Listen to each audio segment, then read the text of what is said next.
Chapter 6. About this time, an ambitious young reporter from New York arrived one morning at Gatsby's door and asked him if he had anything to say. "Anything to say about what?" inquired Gatsby politely.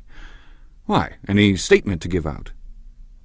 It transpired, after a confused 5 minutes, that the man had heard Gatsby's name around his office, in a connection which he either wouldn't reveal or didn't fully understand. This was his day off, and with laudable initiative he had hurried out to see. It was a random shot, and yet the reporter's instinct was right. Gatsby's notoriety, spread about by the hundreds who had accepted his hospitality and so become authorities upon his past, had increased all summer until he fell just short of being news. Contemporary legends, such as the underground pipeline to Canada, attached themselves to him. And there was one persistent story that he didn't live in a house at all, but in a boat that looked like a house and was moved secretly up and down the Long Island shore. Just why these inventions were a source of satisfaction to James Gatz of North Dakota isn't easy to say. James Gatz. That was really, or at least legally, his name. He had changed it at the age of 17 and at the specific moment that witnessed the beginning of his career, when he saw Dan Cody's yacht drop anchor over the most insidious flat on Lake Superior. It was James Gatz who had been loafing along the beach that afternoon in a torn green jersey and a pair of canvas pants, but it was already J. Gatsby who borrowed a rowboat, pulled out to the Tuolumne, and informed Cody that a wind might catch him and break him up in half an hour. I suppose he'd had the name ready for a long time, even then. His parents were shiftless and unsuccessful farm people. His imagination had never really accepted them as his parents at all. The truth was that J. Gatsby of West Egg, Long Island, sprang from his platonic conception of himself. He was a son of God, a phrase which, if it means anything, means just that, and he must be about his father's business, the service of a vast, vulgar, and meretricious beauty. So he invented just the sort of J. Gatsby that a 17-year-old boy would be likely to invent, and to this conception he was faithful to the end. For over a year he had been beating his way along the south shore of Lake Superior as a clam digger and a salmon fisher, or in any other capacity that brought him food and bed. His brown, hardening body lived naturally through the half-fierce, half-lazy work of the bracing days. He knew women early, and since they spoiled him, he became contemptuous of them, of young virgins because they were ignorant, of the others because they were hysterical about things which in his overwhelming self-absorption he took for granted. But his heart was in a constant, turbulent riot. The most grotesque and fantastic conceits haunted him in his bed at night. A universe of ineffable gaudiness spun itself out in his brain while the clock ticked on the washstand and the moon soaked with wet light his tangled clothes upon the floor. Each night he added to the pattern of his fancies until drowsiness closed down upon some vivid scene with an oblivious embrace. For a while these reveries provided an outlet for his imagination. They were a satisfactory hint of the unreality of reality, a promise that the rock of the world was founded securely on a fairy's wing. An instinct toward his future glory had led him some months before to the small Lutheran college of St. Olaf in southern Minnesota. He stayed there 2 weeks, dismayed at its ferocious indifference to the drums of his destiny, to destiny itself, and despising the janitor's work with which he was to pay his way through. Then he drifted back to Lake Superior, and he was still searching for something to do on the day that Dan Cody's yacht dropped anchor in the shallows along shore. Cody was 50 years old then, a product of the Nevada silver fields, of the Yukon, of every rush for metal since '75. The transactions in Montana copper that made him many times a millionaire found him physically robust, but on the verge of soft-mindedness. And, suspecting this, an infinite number of women tried to separate him from his money. The none too savory ramifications by which Ella Kay, the newspaper woman, played Madame de Maintenon to his weakness and sent him to sea in a yacht were common knowledge in the turgid subjournalism of 1902. He had been coasting along all too hospitable shores for 5 years when he turned up as James Gatz's destiny in Little Girl Bay. To young Gats, resting on his oars and looking up at the railed deck, that yacht represented all the beauty and glamour in the world. I suppose he smiled at Cody. He had probably discovered that people liked him when he smiled. At any rate, Cody asked him a few questions, one of them elicited the brand-new name, and found that he was quick and extravagantly ambitious. A few days later he took him to Duluth and bought him a blue coat, 6 pairs of white duck trousers, and a yachting cap. And when the 2 alumni left for the West Indies and the Barbary Coast, Gatsby left too. He was employed in a vague personal capacity. While he remained with Cody, he was in turn steward, mate, skipper, secretary, and even jailer, for Dan Cody sober knew what lavish doings Dan Cody drunk might soon be about, and he provided for such contingencies by reposing more and more trust in Gatsby. The arrangement lasted 5 years, during which the boat went 3 times around the continent. It might have lasted indefinitely, except for the fact that Ella Kay came on board one night in Boston, and a week later Dan Cody inhospitably died. I remember the portrait of him, up in Gatsby's bedroom, a grey, florid man with a hard, empty face, the pioneer debauchee who, during one phase of American life, brought back to the eastern seaboard the savage violence of the frontier brothel and saloon. It was indirectly due to Cody that Gatsby drank so little. Sometimes in the course of gay parties, women used to rub champagne into his hair. For himself, he formed the habit of letting liquor alone. And it was from Cody that he inherited money, a legacy of $25,000. He didn't get it. He never understood the legal device that was used against him, but what remained of the millions went intact to Ella Kay. He was left with his singularly appropriate education. The vague contour of J. Gatsby had filled out to the substantiality of a man. He told me all this very much later, but I've put it down here with the idea of exploding those first wild rumors about his antecedents, which weren't even faintly true. Moreover, he told it to me at a time of confusion, when I had reached the point of believing everything and nothing about him. So I take advantage of this short halt, while Gatsby, so to speak, caught his breath, to clear this set of misconceptions away. It was a halt, too, in my association with his affairs. For several weeks I didn't see him or hear his voice on the phone. Mostly I was in New York, trotting around with Jordan and trying to ingratiate myself with her senile aunt. But finally I went over to his house one Sunday afternoon. I hadn't been there 2 minutes when somebody brought Tom Buchanan in for a drink. I was startled, naturally, but the really surprising thing was that it hadn't happened before. They were a party of 3 on horseback, Tom and a man named Sloane and a pretty woman in a brown riding habit who had been there previously. "I'm delighted to see you," said Gatsby, standing on his porch. "I'm delighted that you dropped in." As though they cared. "Sit right down. Have a cigarette or a cigar." He walked around the room quickly, ringing bells. "I'll have something for you to drink in just a minute." He was profoundly affected by the fact that Tom was there, but he would be uneasy anyhow until he had given them something, realizing in a vague way that that was all they came for. Mr. Sloane wanted nothing. A lemonade? No, thanks. A little champagne? Nothing at all, thanks. I'm sorry. "Did you have a nice ride?" "Very good roads around here." "I suppose the automobiles—" "Yeah." Moved by an irresistible impulse, Gatsby turned to Tom, who had accepted the introduction as a stranger. "I believe we've met somewhere before, Mr. Buchanan." "Oh, yes," said Tom, gruffly polite, but obviously not remembering. "So we did. I remember very well." "About 2 weeks ago." "That's right. You were with Nick here." "I know your wife," continued Gatsby, almost aggressively. "That's so." Tom turned to me. "You live near here, Nick?" "Next door." "That's so." Mr. Sloane didn't enter into the conversation, but lounged back haughtily in his chair. The woman said nothing either, until, unexpectedly, after 2 highballs, she became cordial. "We'll all come over to your next party, Mr. Gatsby," she suggested. "What do you say?" "Certainly. I'd be delighted to have you." "Be very nice," said Mr. Sloane without gratitude. "Well, think ought to be starting home." "Please don't hurry," Gatsby urged them. He had control of himself now, and he wanted to see more of Tom. Why don't you stay for supper? I wouldn't be surprised if some other people dropped in from New York." "You come to supper with me," said the lady enthusiastically. "Both of you." This included me. Mr. Sloane got to his feet. "Come along," he said, but to her only.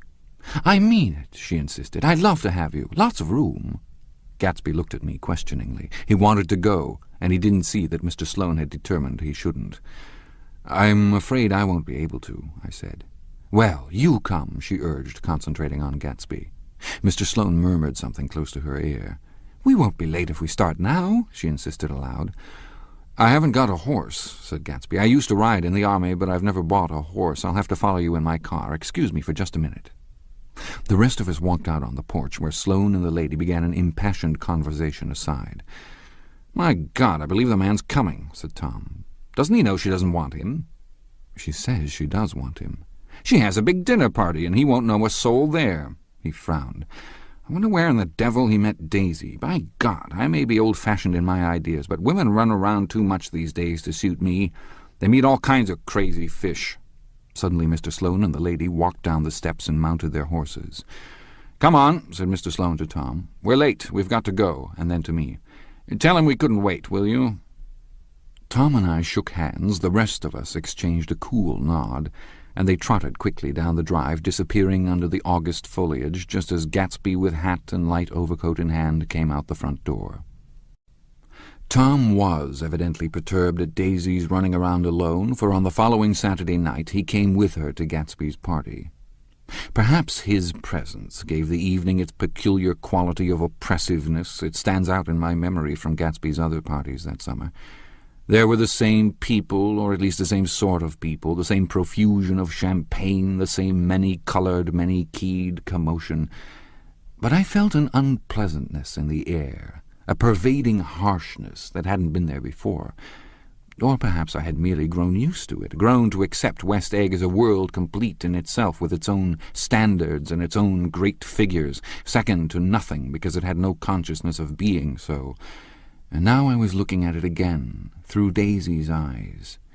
It is invariably saddening to look through new eyes at things upon which you have expended your own powers of adjustment.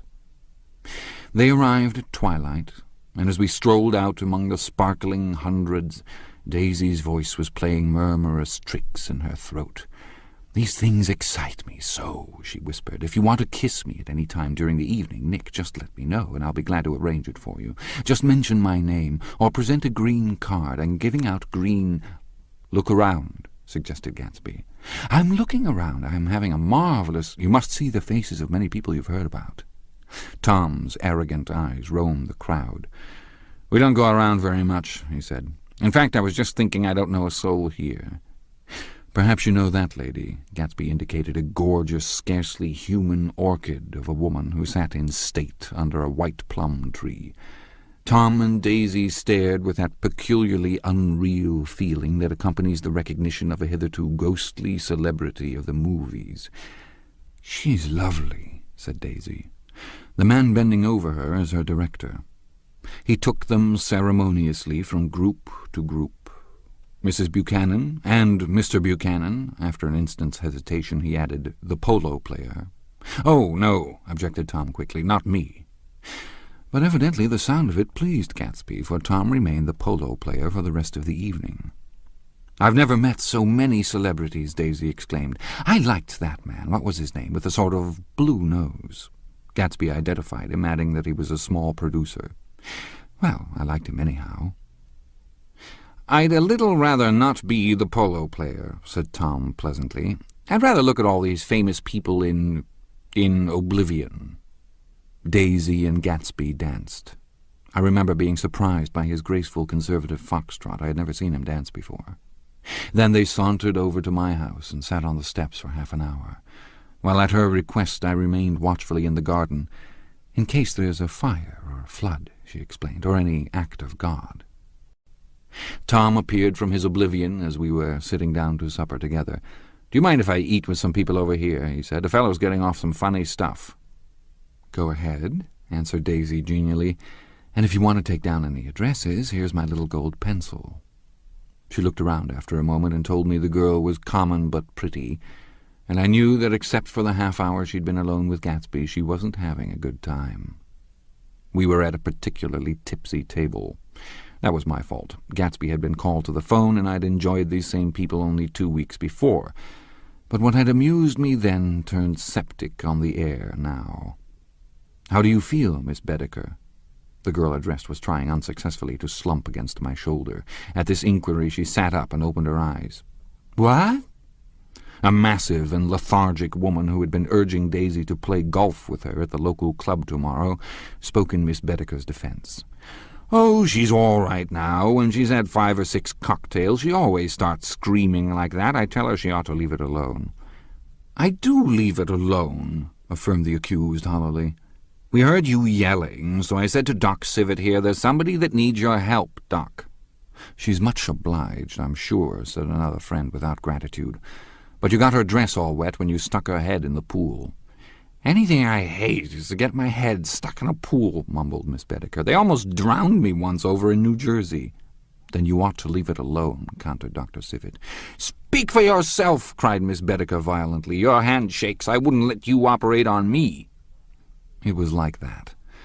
Almost the last thing I remember was standing with Daisy and watching the moving picture director in his star. They were still under the white plum tree, and their faces were touching, except for a pale, thin ray of moonlight between.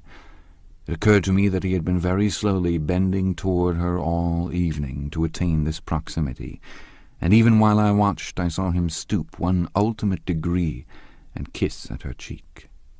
"I like her," said Daisy. "I think she's lovely."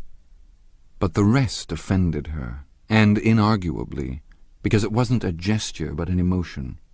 She was appalled by West Egg, this unprecedented place that Broadway had begotten upon a Long Island fishing village, appalled by its raw vigor that chafed under the old euphemisms, and by the too obtrusive fate that herded its inhabitants along a shortcut from nothing to nothing.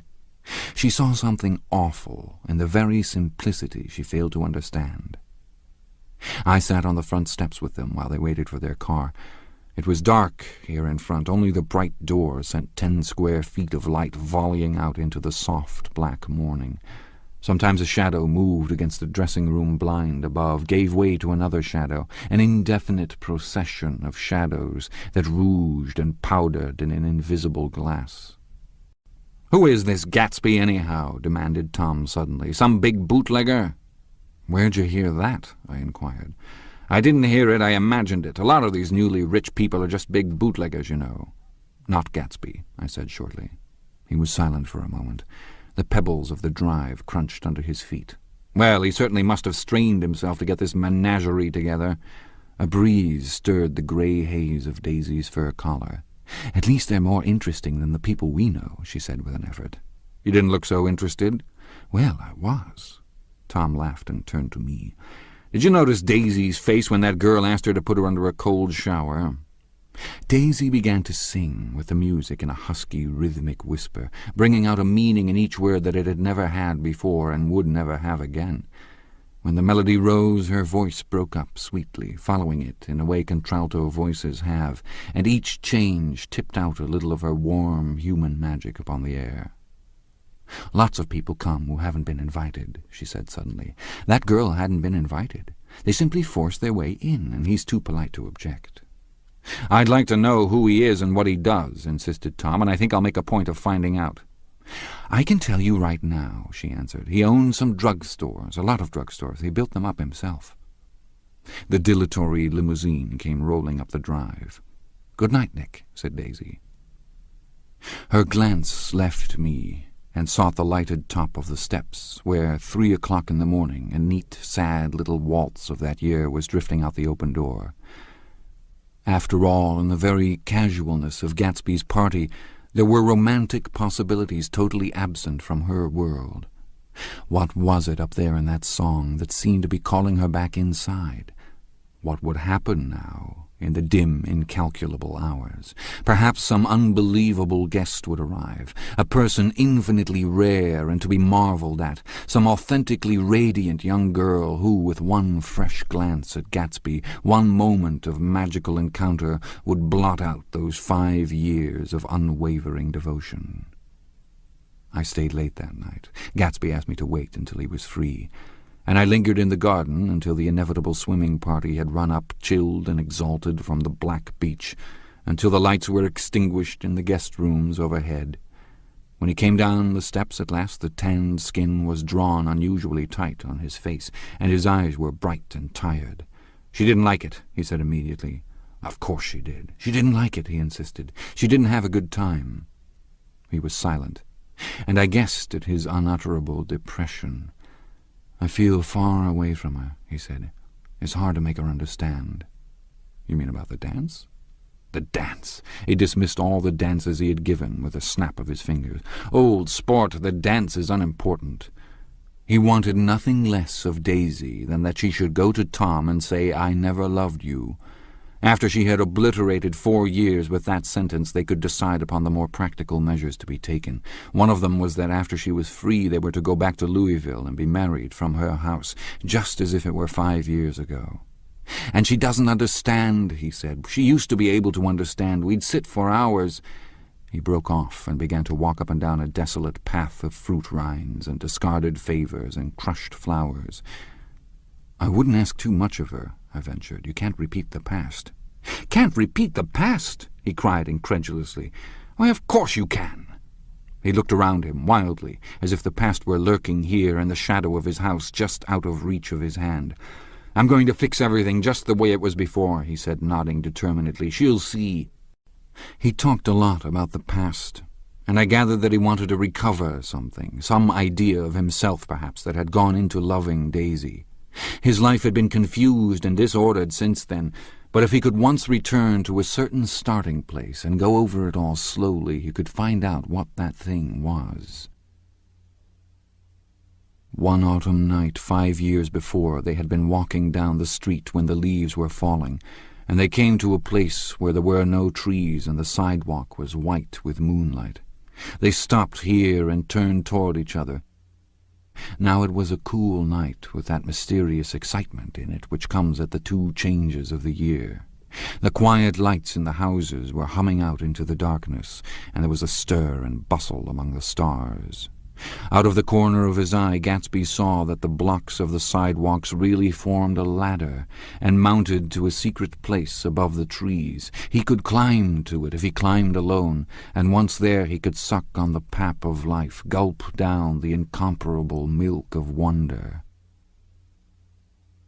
His heart beat faster and faster as Daisy's white face came up to his own. He knew that when he kissed this girl and forever wed his unutterable visions to her perishable breath, his mind would never romp again like the mind of God. So he waited, listening for a moment longer to the tuning fork that had been struck upon a star. Then he kissed her. At his lips' touch she blossomed for him like a flower, and the incarnation was complete. Through all he said, even through his appalling sentimentality, I was reminded of something, an elusive rhythm, a fragment of lost words that I had heard somewhere a long time ago. For a moment a phrase tried to take shape in my mouth, and my lips parted like a dumb man's, as though there was more struggling upon them than a wisp of startled air. But they made no sound, and what I had almost remembered was uncommunicable forever.